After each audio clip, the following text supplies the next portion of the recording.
አንድ ሰው በአንድ ጀንበር የለመደውን የቅንጦት ሕይወትና የሀብት ማማ ሙሉ በሙሉ ቢያጣ ምን ይከሰታል? በሺዎች የሚቆጠሩ ዶላሮችን እንደ ወረቀት በየቀኑ በገበያ ላይ የምታፈሰው የቅንጦት ሕይወቷን በማህበራዊ ሚዲያ ላይ እያሳየች ሌሎቹን በድህነታቸው የምትነቀው ባለሀብት ሲየና ሕይወቷ በአንድ ጀንበር ወደ ተቃራኒው አቅጣጫ እንደሚቀየር በፍጹም አልጠረጠረችም ነበር። ታሪካችን የሚጀምረው ሲየና በማህበራዊ ሚዲያ ገጿ ላይ ለአድናቂዎቿ በገዛችው ውድ አልባሳት ስትመካም እናያለን።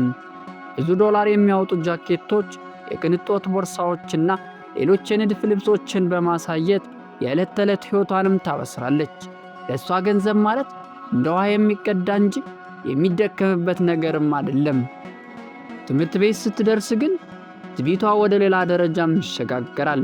ጄድ የተባለችው የፋሽን ዲዛይን ተማሪ ልብስ በማየት ከጓደኞቿ ጋር በመሆን በግልጽም ታፌዝባታለች። ይህንን ልብስ ከቆሻሻ ገንዳ ነው ያወጣሽው እያለች ስትሳለቅ፣ ጄድ ግን በተረጋጋ መንፈስ ምላሽ ትሰጣለች። ምክንያቱም ጄድ ያለ አቅሟ ከእነሱ ጋር መንጠራራትም አትፈልግምና የራሷን የትምህርት ክፍያ በራሷ ጥረት ለመሸፈን የምትታገል ታታሪ ተማሪም ስለነበረች። ሲየና ይህንን አታውቅም። እንዲያውም ከጓደኞቿ ጋር በመሆን የጄድን የልብስ አለባበስ በቪዲዮ ቅርሳ በማህበራዊ ሚዲያ ላይ በመልቀቅ ልታዋርዳትም ትሞክራለች። ነገሮች ግን በዚሁ አላበቁም። በዚያው ምሽት ሲየና ወደ ቤት ስትመለስ አባቷና እናቷ እሳት ጎርሰው ይጠብቋታል። ባለፉት ጥቂት ወራት ውስጥ ብቻ ሲየና የክሬዲት ካርድ ወጪዋ ባለ 6 አሃዝ ደርሶም ነበርና ለአንድ ቲሸርት ዋጋ ወደ $800 ገደማ የሚያወጣ እንዲሁም ቀደም ሲል በ3 አይነት ቀለም ላላት ቦርሳ ተጨማሪ ወደ $1200 በማውጣት አባቷንም በዛው አበሳጭተዋለች። ሲየና ግን በኩራት ገንዘብ ስላለን አይደል እንደምንገዛው ብላም ስትመልስ የአባቷ ትዕግስትም ተሟጠጠ። የታሪኩ ዋና ማዞሪያም እዚህ ላይ ይጀምራል። ወላጆች ሁሉንም የክሬዲት ካርዶችን፣ የኪስ ገንዘቧንና የገበያ መብቷን ሙሉ በሙሉም ያግዳሉ።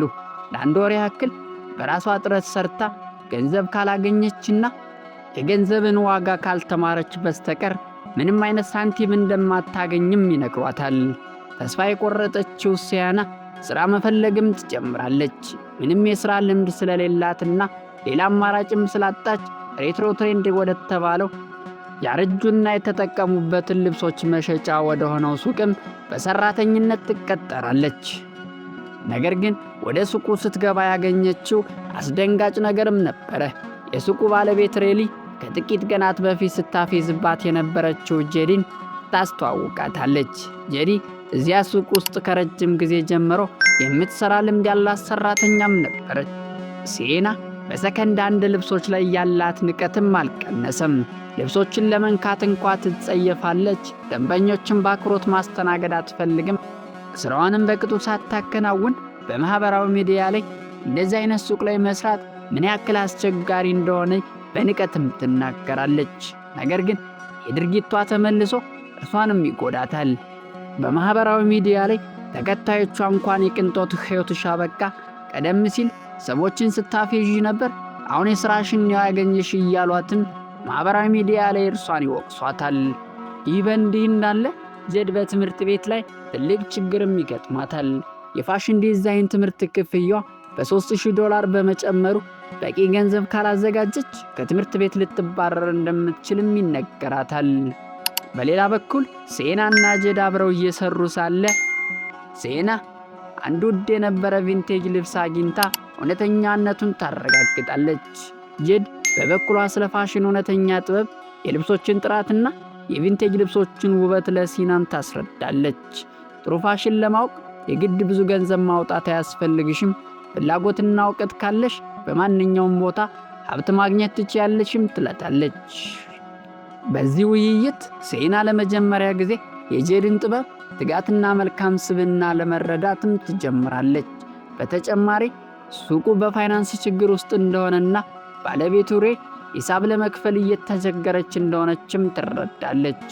አንድ ቀን አንዲት ደንበኛ ለሥራ ቃለ መጠይቅ የምትለብሰው ልብስ ለመግዛት ወደ ሱቁም ትመጣለች። አጠቃላይ በጀቷ $30 ብቻም ነበረ። ሴና ልጅቷን ልትረዳ $30 በማይሞላ ወጪ እጅግ ዘመናዊና ሙያዊ የሆኑ አልባሳትም ታዘጋጅላታለች። ደንበኛዋ በደስታ አልቅሳ አመስግናቸውም ትሄዳለች። በሚቀጥለው ቀን ያቺ ደንበኛ በማህበራዊ ሚዲያ ላይ ቪዲዮ በመልቀቅ $30 ባገኘችው ልብስ ምክንያት ቃለመጠይቁን እንዳለፈችና ስራ እንደተቀጠረችም ገልጻ ለሴናና ለሬቱ ትሬድስ ትልቅ ምስጋናም ታቀርባለች። ይህ አጋጣሚ የሴና አስተሳሰብ ሙሉ በሙሉ ይቀይረዋል። ሴና ወደ ቤቷ ከተመለሰች በኋላ በማህበራዊ ሚዲያ ገጿ ላይ 4000 የሚያወጡ ውድ ልብሶችንና $48 ብቻ የሚያወጡ ሰከንድ ሃንድ ልብሶችን ጎን ለጎን በማወዳደር አዲስ ቪዲዮ ተከታታይም ትጀምራለች። የሴና ቪዲዮዎች እጅግ ታዋቂ በመሆናቸው በሺዎች የሚቆጠሩ ደንበኞች ወደ ሱቁ በመጉረፍም ይጀምራሉ። ሱቁ በአጭር ጊዜ ውስጥ ከፍተኛ ገንዘብ ማግኘት ይጀምራል። የሴና የተሰጣት የ1 ወር ጊዜ ፈተናም ይጠናቀቃል። የሴና ወላጆች የታገዱትን የክሬዲት ካርዶች ይዘውም ይመጣሉ። ነገር ግን ሴና ወላጆችንም ታስገርማለች።